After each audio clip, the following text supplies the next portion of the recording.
Bonjour chers frères et sœurs partout où vous vous trouvez. Et nous sommes ici en Afrique du Sud. Moi c'est Bruno Katumpa. Pour ceux qui avaient l'habitude de me suivre, ça fait un bon bout de temps qu'on n'a pas respecté ce rendez-vous. Voilà, aujourd'hui on veut parler de beaucoup de choses. Bon, il y a la scène du coronavirus qui a saisi le monde entier. Et nous en tant que Congolais, nous ne sommes pas épargnés. Et vous savez, ces derniers jours, ce qui vraiment fait battre nos cœurs, c'est le fait que nous avons beaucoup de personnes dans l'entourage de notre président Félix Tshisekedi qui ont été atteints par cette maladie et dont certains ont trouvé la mort. C'est le cas de l'avocat et vraiment l'éminent avocat Joseph Mukendi, vraiment paix à son âme, vraiment j'en profite pour louer les services combien précieux que ce digne fils du pays avait rendu à notre nation. Il y a aussi le médecin qui était d'IRCAV de la ministre de l'économie qui est mort aussi, qui était en Europe et qui est revenu et qui en est mort. Et aux dernières nouvelles, nous apprenons, après la mort de Jacques Ilunga, je crois qu'il y a eu deux personnes là, Jacques Ilunga qui était avec Joseph Mukendi, qui était ensemble à la mission en Europe, et l'autre là, qui est venu aussi mourir, qui était vraiment un conseiller ou le chargé de mission du président Félix. Eh bien, toutes ces choses sont en train d'inquiéter les Congolais. En dehors de cette inquiétude mondiale où nous voyons des puissants de ce monde comme la Chine, les États-Unis, qui ne sont pas épargnés dans cette crise. Et la peur saisit la planète. Ce n'est pas seulement le Congo, c'est la planète entière qui est saisie de peur. C'est la planète entière qui est en train de s'interroger où va finir cette planète, où va finir, comment sera affectée la vie sur la Terre avec ce coronavirus. Eh bien, ici en Afrique du Sud, ça fait depuis 2 jours, donc depuis le 26 ou le 27, que nous vivons en quarantaine, en isolement. On n'a pas le droit de travailler et on doit rester ainsi pendant 21 jours. Cela s'est passé aussi au Congo. Le président avait décidé de mettre en quarantaine, mais de manière intermittente, donc 4 jours avec un break de 2 jours, mais ça n'a pas été rendu effectif immédiatement, bon, bien qu'il y ait eu une observation partielle. Mais j'en profite pour encourager notre gouvernement à ne pas se reposer, à continuer à faire des efforts dans ce sens, malgré nos maigres moyens, parce que notre pays a des moyens en ce qui concerne le gouvernement, des moyens vraiment limités à sa disposition.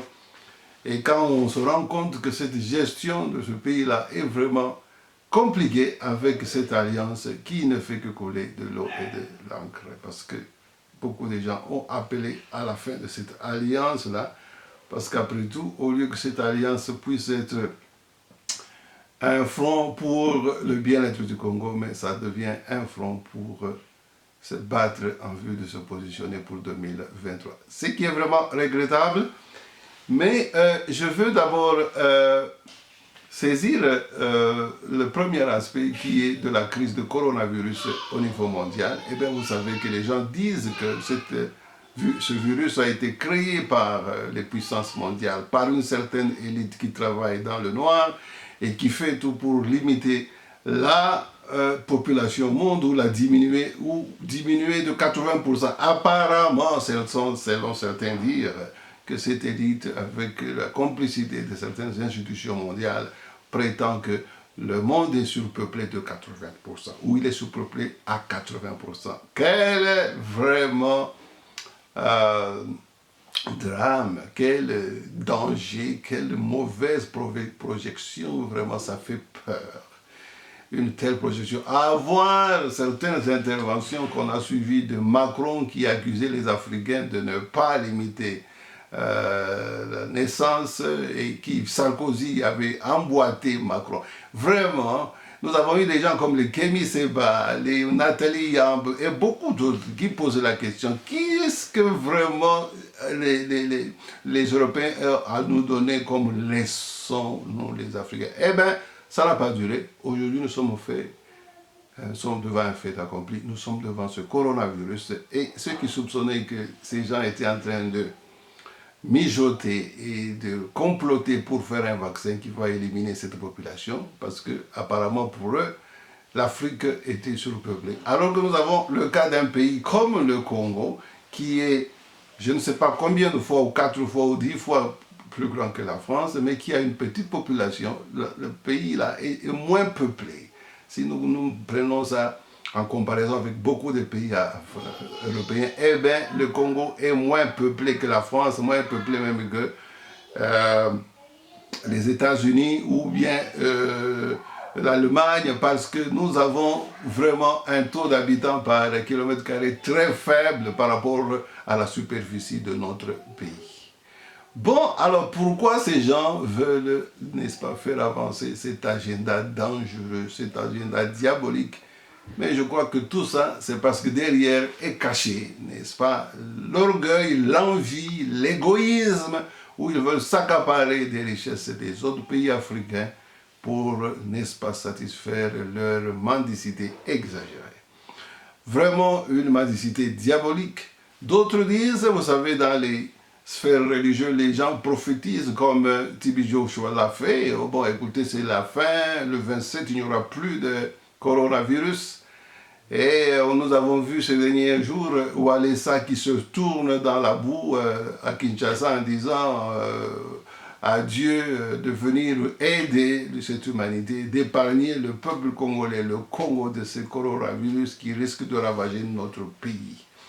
Eh bien, l'Afrique compte peu de morts jusqu'à ce jour, il compte peu de cas des gens contaminés. Avant, les gens pensaient que c'était vraiment une histoire qui ne concernait pas les Africains, mais, chers amis, très vite, nous avons été mis devant un fait pour dire, écoutez, faites attention, parce que cette histoire n'est qu'au commencement en Afrique, et ça risque de prendre des allures graves. Vous savez, si nous pouvons penser que le coronavirus, c'est semblable à une maladie comme Ebola, eh bien, il faut faire très attention. Vous savez, Ebola n'a pas été en Europe ou ailleurs, seulement en Afrique, mais vous voyez la peur que Ebola avait vraiment causée. Mais aujourd'hui, nous avons plus que Ebola, parce que cette histoire de coronavirus, maintenant, aujourd'hui, on dit que même ça, c'est même dans l'air. Donc, vous voyez, ce n'est pas seulement être en contact avec quelqu'un qui a la toux, qui tousse, ou les salives sont en l'air. Non! Apparemment que ce virus ou ces germes là-bas peuvent subsister même en l'air, dans l'air. Bon, je comprends pourquoi les Chinois ont envoyé, les Chinois, les Coréens en train de nettoyer les rues, les bâtiments avec des produits chimiques en essayant de pomper partout. On semble comprendre que ce n'était pas vraiment pour rien qu'ils le faisaient. Eh bien, chers amis, la question fondamentale ici, c'est de savoir comment l'humanité est en train de s'y prendre pour gagner le pari contre ce coronavirus. Je disais ici tout à l'heure, les politiciens ont fait des prédictions où sont en train de tenter le diable, alors que chez nous, chez eux, eux-mêmes, ils n'arrivent pas à maîtriser cette crise. Eux qui se croyaient être vraiment les plus avisés, les plus aguerris, voyez comment est-ce que l'Europe entraînait même pour avoir une solidarité et sauver, épargner un pays comme l'Italie, qui est vraiment le cœur de cette pandémie. Oh, vraiment, si ces gens pouvaient se rendre compte qu'ils sont autant faibles, limités et pauvres comme nous les Africains, parce que regardez maintenant, ça c'est une épreuve de Dieu, où Dieu montre que malgré l'arrogance, malgré le développement, la technologie, l'être humain reste l'être humain et que quand les choses, la main de Dieu est en train d'agir dans la nature, si nous ne comprenons pas ces phénomènes, eh bien, nous risquons de disparaître et de subir des conséquences graves. Je pense que c'est un moment qui appelle à un état de conscience plus élevé, à une compréhension et une connaissance plus élevée, connaissance que si nous n'avons pas, nous n'aurons pas la conscience requise pour pouvoir vivre ces moments de manière responsable et cesser d'agir comme des animaux, parce que nous manquons de sagesse et pour prévenir cette catastrophe et pour même agir de manière humaine contre cette catastrophe. Vous avez les gens comme les Sarkozy qui avaient, n'est-ce pas, fait la guerre contre la Libye, causé le chaos. Ils pensaient qu'ils amenaient la solution. Au contraire, ils ont amené le chaos. C'est le cas de la Libye, c'est le cas de l'Irak, c'est le cas de la Syrie. Vous voyez que les êtres humains ont été éprouvés et ils ont démontré une insuffisance dans le leadership. Eh bien, cette insuffisance, ce n'est pas seulement au niveau mondial avec les leaders des pays développés, mais nous voyons que malgré leur technologie et tout ça, mais nous voyons que cette crise aussi, dans les pays moins avancés du troisième monde, nous savons que la même crise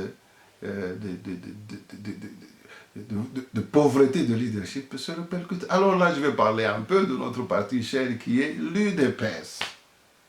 Vous savez, parce que c'est le parti qui est au pouvoir, avec comme président le président Félix Tshisekedi. Eh bien, nous avions vraiment aspiré à avoir un jour un président issu de l'opposition, un président issu du parti du changement. Et nous nous attendons à ce qu'il y ait vraiment ce changement auquel notre pays avait aspiré pendant longtemps. Mais ce changement, ou cette aspiration risque d'être mise en danger, non seulement à cause de cette alliance moribonde, de cette alliance dangereuse, où au lieu d'être des alliés pour agir dans le bien-être de la population, mais on se fait des alliés pour encore continuer avec une compétition afin de se prévaloir en première position pour les élections de 2023. Ce qui est vraiment regrettable. Donc ça veut dire que le bien-être de la population n'est pas la préoccupation centrale des gens qui entrent dans l'alliance, mais c'est toujours la soif du pouvoir, du contrôle et de l'influence. Et c'est le même mot que nous voyons au niveau mondial avec toutes ces puissances-là. L'Amérique, il n'y a pas longtemps, c'était une guerre farouche avec les Chinois et l'Europe, parce que c'est encore l'égoïsme, la soif de contrôle les uns les autres. Les gens ne veulent pas accepter de partager et de se considérer comme des égaux.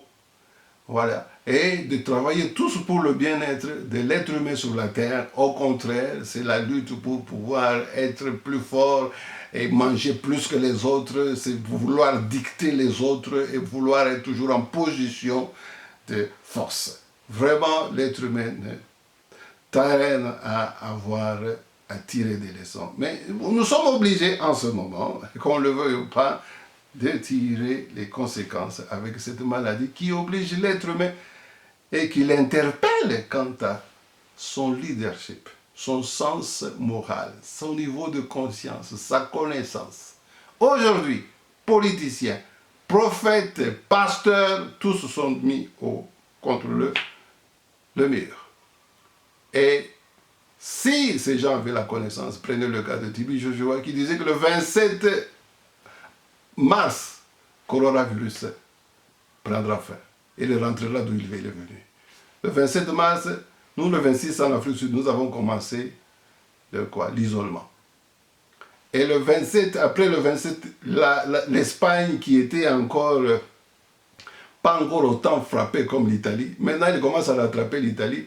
L'Espagne va même plus avec beaucoup de cas de mort que la Chine. Et l'Espagne vient après l'Italie. Donc, Tibi Joshua, les prophètes, les pasteurs, c'est un moment où chacun sur la terre doit être interpellé. Que nous avons la connaissance avant, et tout ce que nous avions comme connaissance, c'était partiel, c'était encore éphémère. Donc, il nous manque une connaissance pour avoir une conscience requise en ce moment et vivre ces moments que nous traversons de manière consciente et en comprenant ce qu'il faut faire. Mais tout nous laisse croire que les prophètes, les pasteurs ou les politiciens ne comprennent pas ce qui est en train de se passer. Et dommage, est-ce que ça veut dire qu'il faut se décourager pour ne pas chercher cette connaissance qui est vraiment importante pour se sauver de la situation? Je ne crois pas. Eh bien, chercher le vaccin ou chercher les médicaments pour soigner, c'est une chose, mais les crises vont-elles cesser de venir? Nous avions le sida, nous avons aujourd'hui le coronavirus, on parle aussi de virus, quelque chose comme ça vient aussi après le coronavirus. Eh bien, il y a quelque part un langage, peut-être qui vient de Dieu, qui est en train de nous interpeller sur quelque chose. Et je crois qu'à mon avis, il faut que nous fassions vite pour comprendre le message que Dieu veut nous faire comprendre, aussi aux politiciens et aux hommes religieux. Parce que, à mon avis, nous sommes des êtres humains et nous avons essentiellement une nature spirituelle. Je pense que nous sommes appelés plus à une vie spirituelle que religieuse et politique. Cette vie spirituelle doit précéder tout, c'est ça mon avis. Et le problème que nous avons sur la terre, à cause de l'ignorance que les uns et les autres leaders sont en train de manifester, c'est une preuve que cette connaissance n'existe pas sur la terre, ou du moins elle existe, mais les êtres humains sont aveugles, orgueilleux, arrogants et ne veulent pas l'utiliser pour changer la course qu'a pris notre humanité. Alors, je veux dire, c'est la même chose au niveau de l'UDPS, notre parti cher, je suis ici en Afrique du Sud. Nous avons été à Kinshasa pour célébrer la passation de pouvoir, et de retour de Kinshasa, notre souci c'était qu'on puisse avoir une fédération qui finalement fonctionne, bien que nous n'avons pas une structure officielle installée en remplacement avec l'ancienne structure. On s'est dit, bon écoutez, on va faire un effort, fonctionnons quand même. Et on a voulu discuter et avoir une formule qui pouvait être acceptée par tout le monde. Eh bien, au lieu de trouver un compromis, nous sommes tombés dans un chaos de crise en crise. C'est la guerre comme la Chine et les États-Unis. C'est ce qui se passe au niveau de l'UDPS avec les fédérations et au niveau national. Vous avez les Kabound et Kabouya de l'autre côté, vous avez d'un autre côté Pitagazadi, Chabani, Paul Chilombo, professeur Mango, ça ajoute à tout ça. Et vous avez deux camps comme ça. Et c'est comme ce que je disais ici, c'est comme la Chine et les États-Unis. Bon, qu'est-ce qu'on cherche? On doit savoir vraiment s'interpeller et savoir ce qu'on cherche. Alors je voulais donner un peu un exemple en ce qui concerne la politique au niveau de l'Afrique du Sud. Ça, je veux parler parce que vraiment l'UDPS, moi-même, bien que j'ai évolué aussi avec une organisation de la société civile, mais j'ai toujours été attaché à l'UDPS. Et je pense que l'UDPS, c'est vraiment un parti qui mérite notre priorité dans nos préoccupations. Parce que c'est même le parti qui dirige notre pays, qui a l'avenir ou le destin des Congolais en main. Donc notre souci et notre préoccupation est d'abord dirigée vers le bien-être de ce parti et le bien-être de notre pays et de notre président. Alors je disais, prenez l'exemple. Il y a des gens d'un côté qui disent il faut suivre les textes. Il faut suivre les textes. Ce qui n'est pas faux parce que notre parti UDPS, c'est un parti qui est basé sur les textes, l'état de droit. Mais d'autre côté, les gens disent, bon, il y a eu un mandat spécial et c'est d'ailleurs nous qui avons fait que le président soit passé au pouvoir et nous ne pouvons pas lâcher parce que, bon, il y a des aventuriers qui veulent même mettre le pays ou notre président en danger. Mais en réalité, quand vous voyez l'un et l'autre côté, tout le monde veut protéger le président, tout le monde veut que le président réussisse. Mais alors, qu'est-ce qui se passe? C'est une guerre de positionnement ou bien c'est réellement une guerre des textes?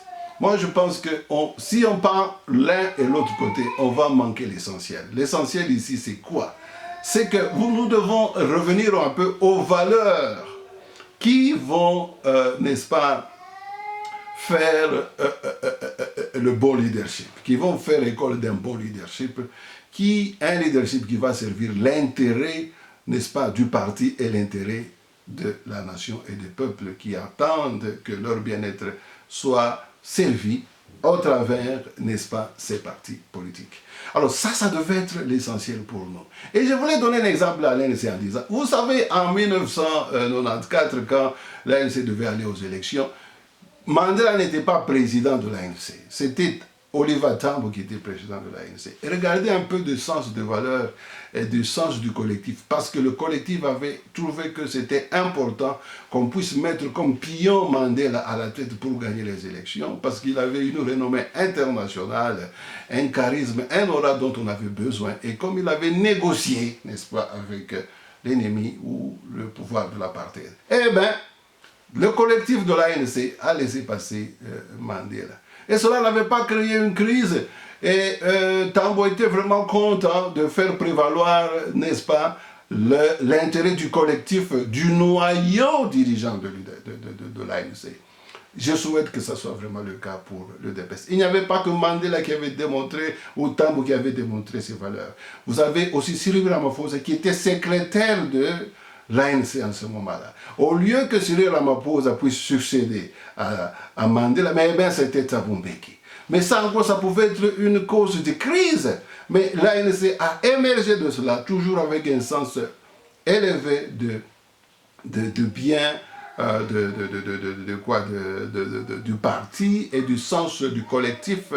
Quand le collectif prenait une décision et choisissait une direction, personne ne pouvait s'y opposer.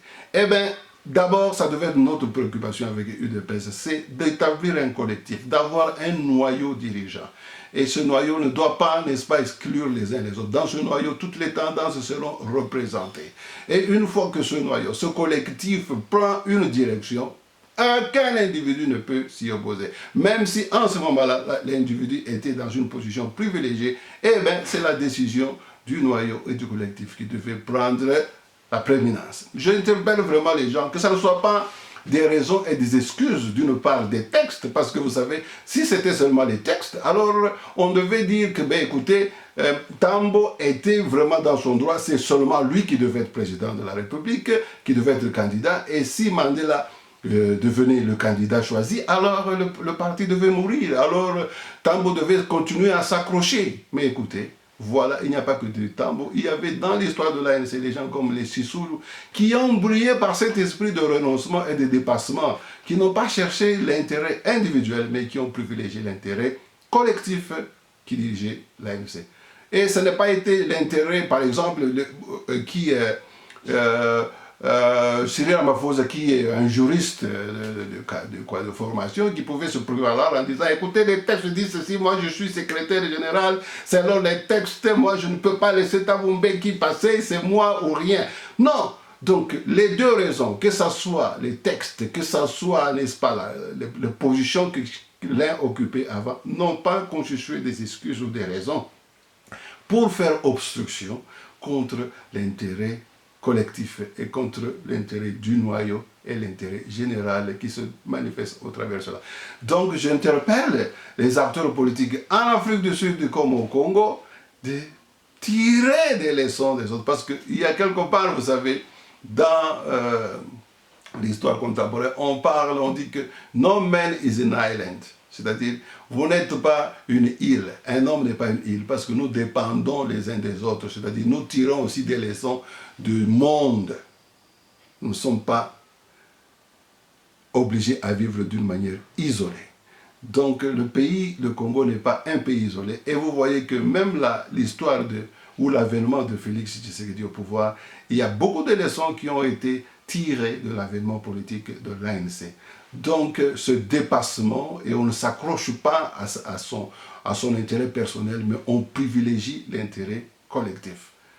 Fédération de l'UDPS Afrique du Sud, UDPS Afrique du Sud, tirez des leçons du pays qui vous a accueilli pour inspirer notre parti au pays et inspirer notre président. On a besoin de l'émergence des leaders qui ont vraiment tiré des leçons qui peuvent instruire, orienter et diriger notre pays. Le moment est venu vraiment qu'on puisse se dépasser et qu'on puisse, n'est-ce pas, s'engager dans une direction qui est la bonne. Donc j'interpelle les uns et les autres de ne pas trouver des excuses en disant, bon, écoutez, moi, je vais seulement prendre cette position parce que ma base disait, écoutez, tous ces gens que j'ai cités ici, que ce soit les Mandela, Tambo, chacun avait sa base. Mais ils ont privilégié l'intérêt général du parti et ils se sont pliés devant, n'est-ce pas, les obligations ou la demande du collectif et du noyau qui dirigeait l'ANC. Donc, nous devons vraiment reconstituer rapidement un collectif, un noyau fort qui doit diriger notre parti et où toutes les tendances se retrouvent. Et une fois que ce noyau prend des décisions et prend une direction, personne ne doit s'opposer à ça. Je vous remercie. Je crois que les jours qui vont venir, on va parler plus de notre parti et de l'UDPS et de notre pays. Vous savez qu'il y a eu ces décisions que le président a prises pour mettre les gens en quarantaine. Malheureusement, nous avons comme un germe de structure à nous les Congolais. On ne tire jamais des leçons. Il y a Gédéon qui fait sortir des militaires au Katanga. Il y a Néma Nassemi qui fait aussi des théâtres à Kinshasa. C'est vraiment regrettable. Vous savez, pour terminer, je voulais dire, la démocratie, pour la démocratie, il y a un prix à payer. Vous savez, les États-Unis, bien qu'ils ont été une grande démocratie, pour vraiment établir l'ordre, parce que l'ordre et la paix, n'est-ce pas, l'harmonie, se font par la justice. Mais ils ont dû faire la guerre contre le Sud, c'est-à-dire le Nord a fait la guerre contre le Sud pour que le Sud ne continue pas à perturber l'existence de la nation en faisant des guerres pour pouvoir protéger des avantages qui étaient inacceptables, hein, où ils voulaient faire la sécession. Le Sud a été donc confronté en guerre pendant au moins 2 ans, je ne sais pas si je ne m'abuse, et c'est comme ça que la démocratie américaine a été installée. Donc il y a un prix à payer. Donc nous, peuple congolais, nous devons savoir que tout ne s'obtient pas juste sur une table et tout ça aussi facilement. Il y a toujours un prix à payer pour chaque chose. Donc vraiment, c'est une interpellation pour le peuple congolais de regarder tous dans la même direction et de soutenir les efforts qui ont déjà payé des fruits, d'avoir une transition qui est non conflictuelle, qui est non violente, et de consolider notre démocratie. Voilà, je termine par ici pour aujourd'hui. À bientôt.